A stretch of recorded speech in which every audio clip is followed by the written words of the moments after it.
ఉమ్మడి ఆదిలాబాద్ జిల్లా వ్యాప్తంగా మూడో విడత పంచాయతీ ఎన్నికలకు అన్ని ఏర్పాట్లు అధికారులు పూర్తి చేస్తున్న పరిస్థితి. ఇప్పటికే ఆసిఫాబాద్, అటు నిర్మల్, ఆదిలాబాద్, మంచిర్యాల జిల్లాలో అన్ని ప్రయత్నాలు ఏర్పాట్లు పూర్తి అవుతున్న పరిస్థితి. ఇప్పటికే బ్యాలెట్ బాక్స్లను పంపించే ప్రయత్నం, బ్యాలెట్ పేపర్లను ఎక్కడ ఇబ్బంది లేకుండా చూసే ప్రయత్నం జరుగుతుంది. మనం ఒకసారి ఆర్టీవీ ఎక్స్క్లూజివ్గా చూపెట్టచ్చు. ఇటు ఎంప్లాయీస్ని ఆర్ఓ కావచ్చు, ఏపీఓస్ కావచ్చు, పీఓస్ కావచ్చు, సిబ్బందిని డిప్లాయ్ చేసిన పరిస్థితి. ముఖ్యంగా మనం ఇప్పుడు మంచిర్యాల జిల్లాలోని కోటపల్లి మండలంలో ఉన్నాం. కోటపల్లి మండలంలో కూడా కొన్ని సమస్యాత్మక పోలింగ్ బూత్లు ఉన్నాయి. మనతో పాటు జేసీ గారు ఉన్నారు. అడిషనల్ కలెక్టర్ గారితో మాట్లాడిద్దాం. జాయింట్ కలెక్టర్ గారు ఈ అంశంలో ఏం చెప్తారో తెలుసుకుందాం. ఏంటి సార్, ఏంటి పరిస్థితి, ఏర్పాటు ఎట్లా చేసింది? ఈరోజు మనకు అంటే రాష్ట్ర వ్యాప్తంగా కూడా మూడో విడత ఈ యొక్క సాధారణ ఎన్నికలు రెండో దానికి గ్రామ పంచాయతీలకు సంబంధించి ఏర్పాటు చేయడం జరిగింది. అదేవిధంగా మన జిల్లాలో కూడా మంచిర్యాల జిల్లా మూడో విడత 5 మండలాలలో మనం ఎన్నికలు నిర్వహిస్తున్నాము. అందులో భాగంగానే ఈరోజు ఇక్కడికి ఈ కోటపల్లి మండలంలో కూడా 31 గ్రామ పంచాయతీలు, అందులో 2 ఇనానిమస్గా అయినాయి. 29 గ్రామ పంచాయతీలకు ఇప్పుడు ఎన్నికల సిబ్బంది అంతా కూడా ఇక్కడికి రావడం జరిగింది. దానికి ఒక్కొక్క గ్రామ పంచాయతీకి రిటర్నింగ్ ఆఫీసర్ స్టేజ్ 2, అదేవిధంగా ఆ గ్రామ పంచాయతీలు ఉన్న వార్డును బట్టి వాళ్ళకు పోలింగ్ ఆఫీసర్స్, ప్రిసైడింగ్ ఆఫీసర్స్ను 1+1 చొప్పున కూడా అలాట్మెంట్ చేయడం జరిగింది. ఇక్కడ సిబ్బందికి అందరికీ కూడా తగిన ఏర్పాటు చేయడం జరిగింది. మా ఎంపీడీఓ, ఎంఆర్ఓ వీళ్ళందరూ కూడా చాలా చక్కగా ఈ ఏర్పాట్లు చేయడం జరిగింది. అదేవిధంగా వాళ్ళందరికీ కూడా మెటీరియల్ ఇవ్వడం జరిగింది. ఇప్పుడు ఆ మెటీరియల్ వెరిఫికేషన్ చేసుకుంటున్నారు. ఆ మెటీరియల్ వెరిఫికేషన్ చేసుకున్న తర్వాత ఆఫ్టర్ లంచ్ అయిపోయిన వెంటనే ఇక్కడ నుంచి మూమెంట్ కావాలి. అదేవిధంగా దూరంగా ఉన్న ప్రాంతాలు ఫస్ట్ ఏదైతే ఉన్నాయో జనగాం, వేజ్జీవ్ జనం, ఆ 3-4 గ్రామ పంచాయతీలు దూరంగా ఉన్నాయి. సుమారు 30-35 కిలోమీటర్ల దూరం ఉంది.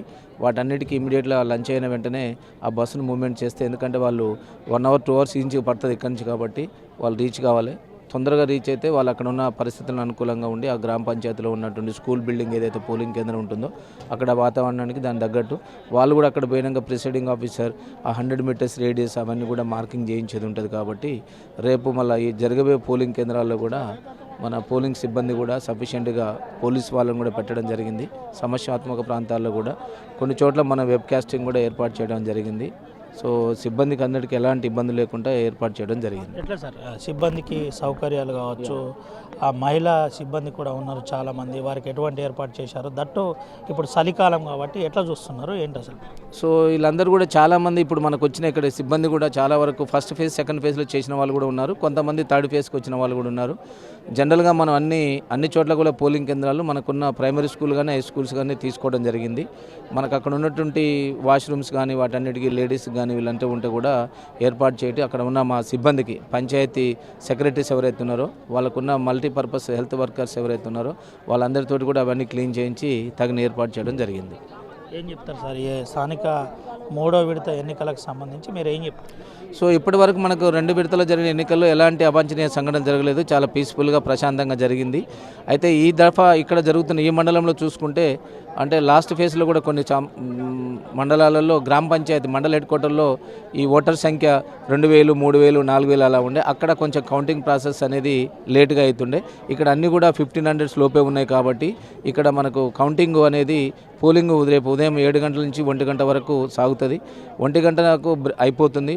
1 గంట లోపు వచ్చిన వాళ్ళందరినీ కూడా ఓటింగ్ వేయడం జరుగుతుంది. 1 గంట అయిపోయిన తర్వాత కౌంటింగ్ ప్రక్రియ లంచ్ అయిపోయినాక 2 o'clock స్టార్ట్ అవుతుంది. కాబట్టి నేను అనుకుంటున్నాను ఈ మండలంలో చూస్తే తక్కువ ఓటర్స్ ఉన్నారు కాబట్టి ఎక్కువ గ్రామ పంచాయతీలలో కూడా తొందరనే కౌంటింగ్ అయిపోతుంది. కొన్ని చోట్ల ఎక్కడన్నా సెన్సిటివ్ ఉంటే అక్కడ పోలీస్ బందోబస్తు కూడా ఏర్పాటు చేయడం జరిగింది. Thank you. ఏం చెప్తారు సార్ ఈ ఓటింగ్ విషయం, మూడో విడత ఎన్నికలకు సంబంధించి ఓటర్లకు కానీ సిబ్బందికి కానీ ఒక జాయింట్ కలెక్టర్గా ఏం చెప్తారు? సో మేము అందరికి కూడా యాక్చువల్గా ఓటర్లందరికీ కూడా మా వాళ్ళు, మా పోలింగ్ సిబ్బంది, గ్రామ పంచాయతీ సిబ్బంది కానీ మా బిఎల్ఓస్ అందరూ కూడా ఈ ఓటర్స్ అందరూ కూడా ఓటర్ స్లిప్ డిస్ట్రిబ్యూట్ చేయడం జరిగింది. రేపు ఓటర్స్ ఎవరైతే ఉన్నారో ఉదయం 7 గంటల నుంచి ఓటు వేసేటందుకు వెళ్ళే వాళ్ళందరూ కూడా వాళ్ళ ఓటర్ స్లిప్తో పాటు వాళ్ళ దగ్గర ఉన్నటువంటి ఐడి కార్డ్స్ కూడా ఏదైనా సరే ఆధార్ కార్డు కానీ లేకపోతే డ్రైవింగ్ లైసెన్స్ కానీ రేషన్ కార్డు అది సంబంధించిన ఏదైతే ఉన్నాయో ఎలక్షన్ కమిషను నోటిఫై చేసిన డాక్యుమెంట్స్ను ఏదో ఒకటి తీసుకొని వెళ్ళి అక్కడ పోలింగ్ సిబ్బందికి చూసి ఓటు వేయించేటందుకు చేయాలి. అదేవిధంగా కంటెస్టింగ్ క్యాండిడేట్స్ ఎవరైతే ఉన్నారో ఇప్పుడు మన స్టేజ్ 2 ఆఫీసర్స్, రిటర్నింగ్ ఆఫీసర్ ఎవరైతే పోతున్నారో అక్కడికి పోయిన వెంటనే వీళ్ళు సాయంత్రం లోపల అక్కడ పోటీ చేస్తున్నటువంటి వ్యక్తి వార్డు మెంబర్ కావచ్చు, సర్పంచ్ కావచ్చు, వాళ్ళకి సంబంధించిన పోలింగ్ ఏజెంట్కి సంబంధించిన డీటెయిల్స్ కూడా ఇస్తే, వాళ్ళ ఫోటో వాళ్ళంతా ఇస్తే వాళ్ళ స్పెసిమెన్ సిగ్నేచర్ ప్రకారం వాళ్ళు ఇచ్చింది కరెక్టే అని చెప్పి వీళ్ళు అపాయింట్మెంట్ ఆర్డర్ కూడా ఇస్తారు. అది తీసుకున్న వాళ్ళు మాత్రమే లోనికి రావాలి. ఏదైతే రిటర్నింగ్ ఆఫీసరు, పోలింగ్ ఆఫీసర్ ఎవరైతే ఇస్తారో ప్రిసైడింగ్ ఆఫీసర్, వాళ్ళు ఇచ్చిన ఐడెంటిటీ కార్డు ఉన్నటువంటి వాళ్ళు మాత్రమే అక్కడ ఎన్నికలలో ఓటు వేసే పోలింగ్ కేంద్రంలో వాళ్ళ తరఫున పోలింగ్ ఏజెంట్గా కూర్చోవడం జరుగుతుంది. అది తర్వాత అయిపోయాక, పోలింగ్ అయిపోయాక నెక్స్ట్ కౌంటింగ్ కూడా మనకు ఆ సంబంధిత రిటర్నింగ్ ఆఫీసర్ వాళ్ళ సమక్షంలో కౌంటింగ్ జరుగుతుంది. కాబట్టి వాళ్ళకు కూడా కౌంటింగ్ ఏజెంట్స్కి సపరేట్గా ఏదైనా ఉంటే వాళ్ళకు కూడా అపాయింట్మెంట్ ఆర్డర్ ఇస్తాడు. కొంతమంది సిబ్బంది పాల్గొంటున్నారు సార్ ఈ 3వ విడత పంచాయతీ ఎన్నికల్లో. బాబా పేపర్ సుమారుగా ఇక్కడ యాక్చువల్గా మనకు మొత్తం 868 వార్డ్స్కు, తర్వాత టోటల్గా 98 గ్రామ పంచాయతీలకు ఎన్నికలు జరుగుతుంది. దీంట్లో సుమారుగా మనకు ఇంక్లూడింగ్ 1092 మంది ఓపీఓస్, తర్వాత 999 మంది పీఓస్ కూడా చేయడం జరుగుతుంది. పోలింగ్ స్టేషన్లు 868 పోలింగ్ స్టేషన్లు ఏర్పాటు చేయడం జరిగింది. అన్ని చోట్ల కూడా సఫిషియెంట్ సిబ్బందిని ఏర్పాటు చేసినాం. ఎక్కడ కూడా ఎలాంటి స్కేర్సిటీ లేకుండా, అక్కడ పోయిన సిబ్బంది కూడా ఎలాంటి ఇబ్బంది లేకుండా ఉండేటందుకు తగిన ఏర్పాటు చేయడం జరిగింది. Thank you. ఇది పరిస్థితి. మంచిర్యాల జిల్లాలో ప్రస్తుత పరిస్థితిని మనం జేసీ గారి ద్వారా చెప్పించే ప్రయత్నం చేద్దాం. అయితే ఒకసారి చూపెట్టచ్చు. ఇది అన్నారం జీపీగా చెప్పారు. ఇదే రేపు పంచాయతీ ఎన్నికల్లో వాడే బాక్స్ ఏదైతుందో ఇదే. దీంతో పాటు ముఖ్యంగా దీనికి సంబంధించి అన్ని జాగ్రత్తలు కూడా తీసుకున్నారు. ఈ బాక్స్ ద్వారానే భవిష్యత్తు బయటపడుతుంది. రేపటి ఎన్నికలకు సంబంధించి అన్ని ఏర్పాట్లు పూర్తి చేసిన పరిస్థితి. అన్నారం జీపీ ఆ కోడ్ నెంబర్ 21 అని, పిఎస్ నెంబర్ 05 అని, ఇట్లా దేన్ని దానికి డిసైడ్ చేసిన పరిస్థితి. మనం ఎన్నికల సిబ్బంది చూపెట్టచ్చు. ఎన్నికల కోసం రేపు పీఓలు కావచ్చు, ఆర్ఓస్ కావచ్చు, దీంతోపాటు ఏపీఓస్ కావచ్చు, కొంతమంది పాల్గొంటున్న పరిస్థితి. అమ్మ మీరు డ్యూటీకి వచ్చిర్రా? డ్యూటీకి వచ్చామండి. ఇంతకుముందు చేసిర్రా అమ్మ? చేసామండి. ఏందమ్మా ఎక్కువ మంది మహిళలు ఉన్నారు, 2 విడతల పోలింగ్ పంచాయతీ పోలింగ్లో మీరు డ్యూటీ చేసిండ్రు, ఏమైనా ఇబ్బంది ఉండదా? ఏం ఇబ్బంది లేదు, అన్ని అరేంజ్మెంట్స్ బాగున్నాయి. మీరమ్మా? 2 విడతలు చేసిన, ఇది 3rd ఫేజ్ చేయడం. ఫస్ట్ జెన్నారం, నెక్స్ట్ ఇక్కడ తాండూరు మండల్ చేసిన, ఇది 3rd ఫేజ్. చలికాలము అంటే ఇబ్బందులు లేడీస్కి ఉన్నాయి, బట్ చేస్తున్నాం. ఇక ఫేజులు పడ్డాయి కదా, తప్పదు చేయడం. నేను ఫస్ట్ ఫేజ్ అయిందండి, 3rd ఫేజ్. ఓకే, ఫెసిలిటీస్ బాగానే ఉన్నాయి కానీ చలికే తట్టుకోలేకపోతున్నాం. పర్వాలేదు, ఫెసిలిటీస్ అన్నీ కల్పిస్తున్నారు, గవర్నమెంట్ మంచిగా చేస్తున్నారు, బాగానే ఉన్నది. ఓకే, ఇది పరిస్థితి. చలికాలం కొంత చలి తీవ్రత ఎక్కువ ఉంది, ఇబ్బందికర పరిస్థితి ఉంది. అయినప్పటికీ ఉద్యోగరీత్యా చేయక తప్పదు కాబట్టి చేయవలసి వస్తుందని చెబుతున్నారు. అయితే మనం ఒకసారి చూపెట్టచ్చు. గ్రామ పంచాయతీ వార్డు మెంబర్ మరియు సర్పంచ్కు జరుగు ఎన్నికలకు సంబంధించి అన్ని మెటీరియల్ను రెడీ చేస్తున్న పరిస్థితి కనబడుతుంది. దీంతోపాటు రేపటికి సంబంధించిన ఏర్పాట్లు పకడ్బందీగా చేస్తున్నాడు. మనతో పాటు ఒక టీచర్ సార్ ఉన్నాడు, సార్తో మాట్లాడు. సార్ ఏంటి ఏర్పాటు ఇక్కడ చాలా బ్రహ్మాండంగా ఉన్నాయి. మేము ఇంతవరకు 2 దఫాలుగా చేసాము, ఇది 3వ దఫా. ఆ 2 జాల కంటే ఇక్కడ చాలా బాగా బ్రహ్మాండంగా ఉంది. అరేంజ్మెంట్స్ బాగున్నాయి, చాలా హ్యాపీ. మేము వెళ్ళే ప్రదేశం కూడా చాలా బాగుంటే ఇంకా హ్యాపీగా ఫీల్ అవుతాం. మీరేంటి సార్ అంటే రేపటి మీ డ్యూటీలో ప్రిసైడింగ్ ఆఫీసర్ నేను. రేపు సర్పంచ్కు మీరే పత్రం ఇచ్చేది అంతేనా సార్? ఆర్ఓ గారు ఇస్తారు, ఎన్నికల నిర్వహణ మేము చేస్తాం. ఇది పరిస్థితి. చాలా బాగుంది. ఈసారి 2 విడతల్లో గాను 3వ విడత కోటపల్లిలో చాలా బ్రహ్మాండంగా ఏర్పాట్లు చేశారని చెబుతున్న పరిస్థితి కనబడుతుంది. అయితే మనం ఉమ్మడి ఆదిలాబాద్ జిల్లా వ్యాప్తంగా ఒకసారి చూసినట్టు కనుక అయితే దాదాపుగా 500 పైచిలకు జీపీల్లో ఎన్నికలు, 3వ విడత ఎన్నికలు కొనసాగుతున్న పరిస్థితి. దీంట్లో జిల్లా ఎస్పీలతో పాటు జిల్లా కలెక్టర్లు చాలా సీరియస్గా మానిటరింగ్ చేస్తున్న పరిస్థితి కనబడుతుంది. ఎక్కడ ఇబ్బంది లేకుండా, ఎక్కడ అవాంఛనీయ సంఘటనలు జరగకుండా సమస్యాత్మక పోలింగ్ కేంద్రాలను కూడా గుర్తించిన పరిస్థితి. ఎక్కడ ఎటువంటి అవాంఛనీయ సంఘటనలు జరిగినా, ఏ ఇబ్బంది ఉన్నా వెంటనే సిబ్బంది తమకు సమాచారం ఇవ్వాలని చెప్పిన పరిస్థితి. ఇప్పటికే పోలింగ్ కేంద్రాల వద్ద 100 మీటర్ల మార్కింగ్ చేసిన పరిస్థితి. పోలింగ్ కేంద్రాలు, సమస్యాత్మక పోలింగ్ కేంద్రాలను ఐడెంటిఫికేషన్ చేసిన పరిస్థితి కనబడింది. ఏ అవసరం ఉన్నా వెంటనే తమకు సమాచారం ఇవ్వాలని చెబుతున్న పరిస్థితి కనబడుతుంది. పెట్రోలింగ్ వాహనాలను ఏర్పాటు చేశారు. ఎస్ఐ స్థాయి వ్యక్తితో ఎప్పటికప్పుడు బందోబస్తు పరీక్షిస్తున్న పరిస్థితి కనబడుతుంది. ఉమ్మడి ఆదిలాబాద్ జిల్లా వ్యాప్తంగా ఇటు నిర్మల్, ఆదిలాబాద్, ఆసిఫాబాద్, మంచిర్యాల జిల్లాలో 3వ విడత పంచాయతీ ఎన్నికలు కొనసాగుతున్నాయని జిల్లా కలెక్టర్లు చెబుతున్న పరిస్థితి. అందరూ సహకరించాలి, ప్రజలు అధిక సంఖ్యలో తమ ఓటును వినియోగించుకోవాలని చెబుతున్న పరిస్థితి. ఉమ్మడి ఆదిలాబాద్ జిల్లా వ్యాప్తంగా సమస్యాత్మక పోలింగ్ కేంద్రాలపై పోలీసులు గట్టి నిఘా ఏర్పాటు చేశారు, భారీ బందోబస్తు కూడా ఏర్పాటు చేశారు. మనం ప్రస్తుతం కోటపల్లి మండలంలో ఉన్నాం. ఇది మారుమూల ప్రాంతం. అటు పక్కనే గోదావరి ఉంటుంది. మహారాష్ట్ర కొంత ప్రభావిత ప్రాంతం కాబట్టి పోలీసులు బందోబస్తు ఏర్పాటు చేసిన పరిస్థితి. గత సంవత్సరాల్లో చూసినట్టు కనుక అయితే అప్పుడున్న పరిస్థితుల్లో కొంత మావోయిస్టు పార్టీ ఎఫెక్ట్ కూడా ఈ ప్రాంతంలో ఉంది. మనతో పాటు ఈ Kotapalli mandal rural CA, Chennur rural CA గారు ఉన్నారు. ఒకసారి మాట్లాడిద్దాం. ఏంటి సార్ పోలింగ్ బందోబస్తు ఎట్లా ఏర్పాటు చేస్తున్నారు? ఏంటి సార్? గ్రామ పంచాయతీ ఎలక్షన్ థర్డ్ ఫేజ్లో భాగంగా రేపు కోటపల్లి మండలంలోని 31 గ్రామ పంచాయతీలకు ఎలక్షన్ జరగబోతున్నాయి. దీనికి సంబంధించి మన గౌరవ రామగుండం కమిషనర్ గారు, డీసీపీ మంచిర్యాల గారు గారి ఆదేశాల మేరకు ఏసీపీ జైపూర్ గారి ఆధ్వర్యంలో పకడ్బందీగా బందోబస్తు అన్నది ఏర్పాటు చేయడం జరిగింది. మండలంలో ఎలాంటి అవాంఛనీయ సంఘటనలు జరగకుండా ఉండేందుకు గాను బందోబస్తు ఏర్పాటు చేయడం జరిగింది. ఈ బందోబస్తుకి బయట నుంచి కానీ సిబ్బంది మొత్తం లోకల్ సిబ్బంది బయట నుంచి మొత్తం ఒక 250 మంది పోలీస్ సిబ్బంది రావడం జరిగింది. అదేవిధంగా ఏదైతే సమస్యాత్మక ప్రాంతాలు ఉన్నాయో క్రిటికల్ పోలింగ్ స్టేషన్స్ బార్డర్లో జనగాము, వెంచపల్లి, రాపన్పల్లి, వెల్మపల్లి సైడ్ కూడా గట్టి బందోబస్తు అన్నది ఏర్పాటు చేయడం జరిగింది.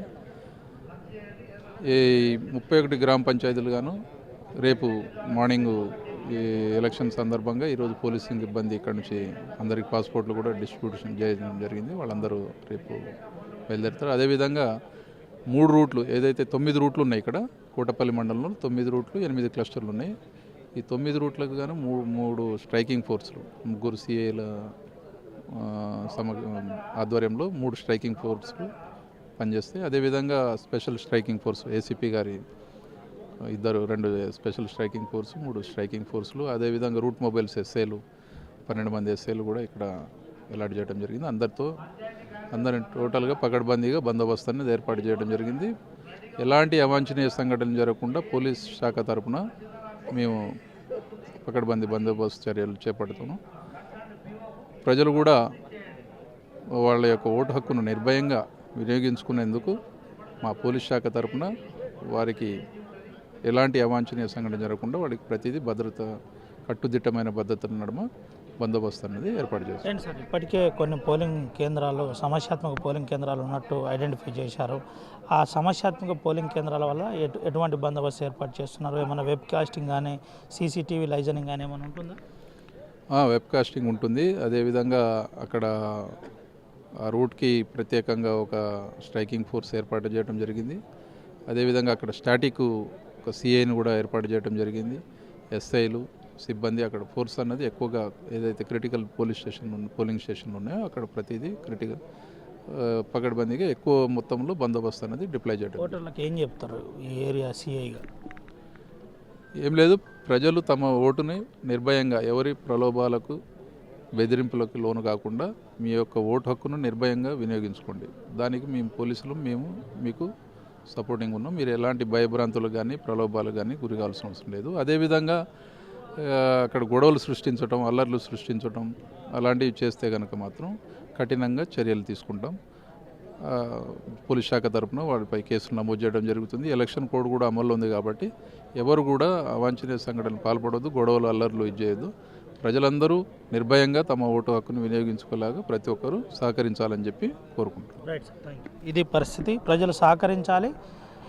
ఎన్నికల కోడ్ అమల్లో ఉంది, అప్రమత్తంగా ఉండాలి, జాగ్రత్తగా ఉండాలి. పోలీసులు సమస్యాత్మక కేంద్రాల్లో స్ట్రైకింగ్ ఫోర్స్తో పాటు భారీ బందోబస్తు ఏర్పాటు చేశాం. వెబ్ కెమెరాల లైవ్ కాస్ట్ కూడా ఉంటుంది కాబట్టి అందరూ సహకరించాలని చెబుతున్నారు. ఇప్పటికే ఎన్నికల కోడ్ అమల్లో ఉంది. ఎవరు ఎటువంటి ప్రలోభాలకు లోను కాకుండా స్వచ్ఛందంగా ఓటు హక్కును వినియోగించుకోవచ్చు. సమస్యాత్మక పోలింగ్ కేంద్రాలు ఎంచపల్లి, సూపాక, జనగామ నుంచి రాపనపల్లి వరకు ఇప్పటికే అన్ని ఏర్పాట్లు చేశాం. ఎక్కడ అసౌకర్యం కలగకుండా, అవాంఛనీయ సంఘటనలు జరగకుండా అప్రమత్తంగా పోలీసు రెడీగా ఉందని చెప్తున్నారు. అయితే కోటపల్లి ఒకటే కాదు, ఇటు ఆసిఫాబాద్ ఏజెన్సీలో కూడా కొన్ని పోలింగ్ కేంద్రాలు, సమస్యాత్మక పోలింగ్ కేంద్రాలు ఉన్నాయి. ఆడ జిల్లా ఎస్పీ దీపక్ పాట్తో పాటు మరికొంతమంది సీరియస్గా లైజనింగ్ చేస్తున్న పరిస్థితి, పెట్రోలింగ్ ఏర్పాటు చేస్తున్నారు. స్పెషల్ పార్టీల ద్వారా ఏరియా డామినేషన్ చేస్తున్న పరిస్థితి. అటు ఆదిలాబాద్ ఏజెన్సీలో కూడా ఇదే పరిస్థితి ఉంది. కొన్ని ప్రాంతాల్లో పోలీసులు నేరుగా వెళ్ళి అవగాహన సదస్సులు నిర్వహిస్తున్నారు. ప్రశాంతమైన వాతావరణంలో ఎన్నికలు జరగకుంటే సీరియస్గా ప్రతిఘటించవలసి ఉంటుంది. దీంతో పాటు రౌడీ సీట్ కూడా ఓపెన్ చేయవలసి ఉంటుందని చెబుతున్న పరిస్థితి కనబడుతుంది. ఇది జిల్లా ఎస్పీ అఖిలేష్ మహాజన్ ఆధ్వర్యంలో కొనసాగుతుంది. నిర్మల్ జిల్లాలో కూడా ఇదే పరిస్థితి ఉంది. కొన్ని అల్లర్లు ఉన్న పోలింగ్ స్టేషన్లను జిల్లా ఎస్పీ జానకి శర్మిల ఐపీఎస్ ఆధ్వర్యంలో ఐడెంటిఫై చేసిన పరిస్థితి. ఎక్కడ అసౌకర్యం జరగకుండా ప్రజలు సహకరించాలని చెబుతున్న పరిస్థితి కనబడుతుంది. రామగుండం కమిషనరేట్ పరిధిలో కూడా సీరియస్గా లైజనింగ్ కొనసాగుతుంది. రామగుండం కమిషనర్ ఆధ్వర్యంలో అప్రమత్తంగా ఉండే విధంగా ఎప్పటికప్పుడు కమిషనరే నేరుగా సమస్యాత్మక పోలింగ్ కేంద్రాలను విజిట్ చేసి విషయాలు ఆరా తీసి ఎక్కడన్నా అసౌకర్యం కానీ ఇబ్బంది జరిగితే వెంటనే అక్కడికి పోలీస్ సిబ్బందితో పాటు పెట్రోలింగ్ వాహనం వెళ్ళే విధంగా, స్ట్రైకింగ్ ఫోర్స్ వెళ్ళే విధంగా అన్ని ఏర్పాట్లు చూస్తున్నామని ఆర్టీవీతో ఎక్స్క్లూజివ్గా మాట్లాడిన పరిస్థితి కనబడుతుంది. ఓవరాల్ అంశం చూసినట్టు కనుకైతే 4 జిల్లాల్లో 3వ విడత పంచాయతీ ఎన్నికలకు భారీ స్థాయిలో ఏర్పాట్లు కొనసాగుతున్నాయి. ఎక్కడ ఇబ్బంది లేకుండా అప్రమత్తంగా ఉండే విధంగా పోలీసులు కూడా క్రియాశీలకంగా వ్యవహరిస్తున్నారని చెప్పుకోవచ్చు. Vote studio. అసలైన తొలి వెలుగు. ఫాలో వాట్సాప్ @తొలి వెలుగు అఫీషియల్.